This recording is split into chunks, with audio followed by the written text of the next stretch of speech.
Honourable Leader of the Opposition. Carbon tax Carney became conflict of interest Carney when the Prime Minister named him to be effectively the phantom finance minister to advise on economic policy while he presides over a massive multi-billion-dollar multinational corporation that sought 10 billion Canadian tax dollars to take over our pension system.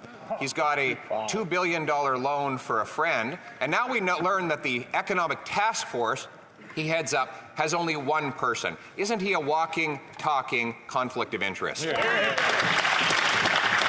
Honourable Deputy Prime Minister and Minister of Finance. Mr. Speaker, on this side of the House, we are glad to get economic advice from smart former Canadian central bankers like Mark Carney and like Steve Poilievre, who is doing some great work advising us on how to encourage Canadian pension funds to invest more in Canada. Meanwhile, Mr. Speaker, on that side of the House, they get their foreign policy advice from Elon Musk and from Tucker Carlson. They should be ashamed of themselves. The people of Ukraine certainly know what's going on. The Honourable Leader of the Opposition. Madam Speaker, today the Premier, Mr. Speaker, today the very courageous and common sense Premier of New Brunswick launched a renewed lawsuit against the quadrupling carbon tax. He's pointing out that this carbon tax will force the layoff of nurses, doctors, and teachers because of the extra cost it imposes on operating schools and hospitals. Instead of requiring courts to decide on the quadrupling carbon tax, why won't the Prime Minister let the people decide in a carbon tax election? The Honourable Deputy Prime Minister and Minister of Finance. I am so glad that the Leader of the Opposition gives me an opportunity to talk about the price on pollution, because we made a great announcement just a few minutes ago, and that is that small businesses in the province of New Brunswick that he was talking about that have 499 employees are going to get rebates of $43,413. In the province of Ontario that we both represent, a business of 499 employees can get a rebate of nearly $300,000. They're going to get that money directly in their bank accounts by the end of the year. The Honourable Leader of the Opposition.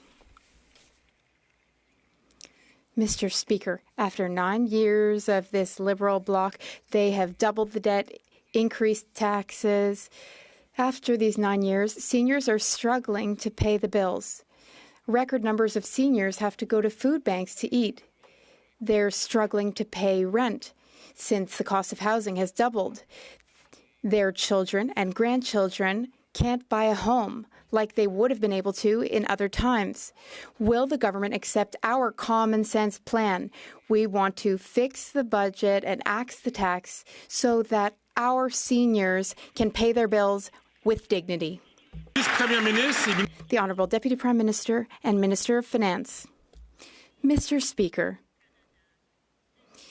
seniors in Canada remember very well what Conservative policy for seniors were.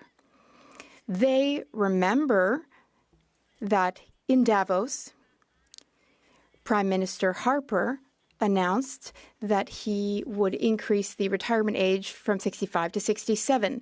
As for grandchildren, seniors support our national daycare program for their grandchildren.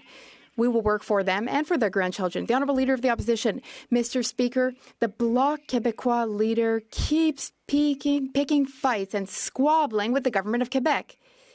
Instead, he should be defending the nation of Quebec. But rather than doing so, he says he's happy that the forestry sector is under threat. Quebec's Environment Minister said the opposite, though. He said, I would like the Bloc Québécois to defend us more strongly than they are currently. Will the Prime Minister listen to those who really truly have common sense and permanently reverse this decree? The Honourable Public Services and Procurement Minister. Thank you, Mr. Speaker. The Conservative leader talks about squabbles. Well, he's picked a fight with each and every single municipality in Quebec. He's called mayors incompetent. Will he finally apologize for calling municipalities, their employees, incompetent? When he was Minister of Housing, he built a grand total of 6 housing units. The Honourable Member for Portneuf-Jacques-Cartier. I would ask you to please leave the floor to those who are recognized by the chair.